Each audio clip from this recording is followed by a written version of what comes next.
کل جو بلاول صاحب نے اسمبلی میں پارلیمنٹری کمیٹی کی بات کی ہے تو کیا اس میں انویسٹیگیشن کے لیے مسلم لیگ نون تیار ہوگی؟ کیونکہ ان کی 17 سیٹیں ہیں اور ہماری 178 ہے. میرے خیال میں ہمیں انصاف سپریم کورٹ سے ہی ملے گا، بھی کر دیں. لیکن پارلیمنٹ کی بھی تو کوئی ڈیوٹی ہے. سب سے بڑے افسوس کی بات یہ ہے کہ اللہ کے 100 ناموں کے نیچے 100 سے زیادہ حلف ایسے لیے گئے جن کا فارم 45 اور فارم 47 ڈفرینٹ ہے. جو شخص وزیر اعظم بنا ہے وہ اپنی سیٹ ہار چکا ہے. جو صاحبہ ہماری سسٹر ہے، کوئی ان سے کوئی ذاتی بات نہیں ہے، لیکن مریم بی بی اپنی سیٹ ہار چکی ہے. ایسی حالت میں آپ نے وزیر اعظم اور وزیر اعلیٰ سب سے بڑے صوبے کا جو لگایا ہے، کیسے جمہوریت آگے جائے گی؟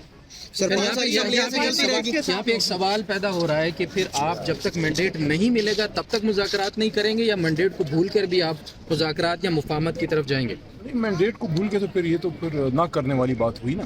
تو پہلی شرط یہ مینڈیٹ پہ ہی مذاکرات ہوں گے کہ یہ مانا جائے کہ ایک بہت بڑا ڈاکہ پڑا ہے اور اس کی انویسٹیگیشن ہونی چاہیے اور ہائیسٹ فورم پہ ہونی چاہیے. اور صرف مینڈیٹ کی نہیں، سائفر کا بھی ایک جوڈیشل کمیشن اس کا بھی بننا چاہیے. 9 مئی کا بھی بننا چاہیے. دیکھیے سائفر پہ کل جو بلاول صاحب نے بات کی ہے بالکل فیکٹ سے خلاف بات ہے. وہ خود وزیر خارجہ رہے ہیں. اس لیے ہم یہ کہتے ہیں کہ اگر آپ سمجھتے ہیں، دیکھیے ڈائلاگ سے کوئی انکار نہیں کرتا. پالیٹکس میں ڈائلاگ ہوتی ہے، گفتگو ہوتی ہے، لیکن گفتگو کے TORs کیا ہیں؟ کیا یہ بات اگر ہوتی ہے کہ آپ بس اب بھول جائیں اور آگے چلیں اور اب ملک کی معیشت کی بات کریں، that is a non stop.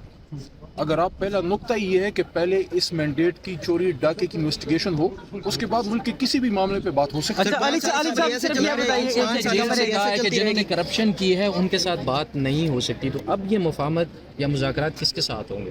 کیونکہ کرپشن کے الزامات PTI نے ساری جماعتوں پر لگائے ہیں جو اس وقت حکومتی اطاعت کا حصہ ہیں. جب آپ پارلیمنٹ میں ہوتے ہیں آپ گفتگو کرتے ہیں، لیکن سب سے امپورٹنٹ چیز یہ ہے کہ اس ڈاکے کی انویسٹیگیشن ہو اور اس کے بعد جب عمران خان صاحب حکومت میں آتے ہیں اس کے بعد پاکستان کے مفاد میں ہر چیز پہ ڈسکشن ہو سکتی ہے. لیکن جب تک مینڈیٹ کی انویسٹیگیشن نہیں ہوتی، جب تک اس دھاندلی کی انویسٹیگیشن نہیں ہوتی، دیکھیے کراچی میں ہم پورا کراچی جیت چکے ہیں، خیبر پختونخوا نے پورا سویپ کیا ہے، لیکن پشاور ویلی جو ہارٹ ہے خیبر پختونخوا کی، وہاں ہم بڑی سیٹیں ہماری ہروا دی گئی.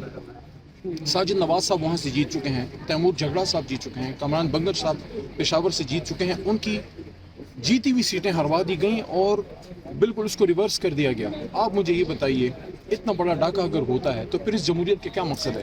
50 ارب روپے لگانے کی کیا ضرورت تھی اگر ہم نے یہی کرنا تھا؟ دیکھیں فارم 47 کی ذاتی کوئی حیثیت نہیں ہے. فارم 47 بنتا ہے فارم 45 پہ. یہ ایسے ہی ہے کہ اگر آپ نے میٹرک نہ کیا ہو تو FSC میں کیسے بیٹھ سکتے ہیں؟ تو آپ نے جعلی فارم 47 بنائے. فارم 45 پہ تحریک انصاف جیتی ہے، 178 180 کے قریب ہماری سیٹیں بنتی ہیں. اس وقت ہمیں دی کتنی گئی ہیں؟ 93. اور ہماری ریزرو سیٹوں پہ بھی حملہ ہے اور یہ بھی کہا جا رہا ہے کہ اس کو انہوں نے جو ہے وہ تقسیم کر دیں. کیا یہ مال غنیمت ہے جو بٹوارا ہو رہا ہے؟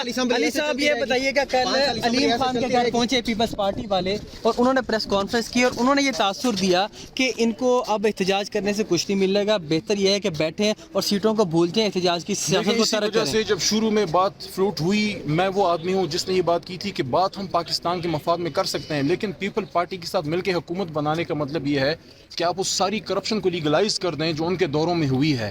اس وجہ سے ہم نے یہ بات کی تھی کہ ہم اپنے مینڈیٹ پہ حکومت بنائیں گے اگر ہمیں اپنا مینڈیٹ ملتا ہے، نہیں تو اپوزیشن میں بیٹھیں.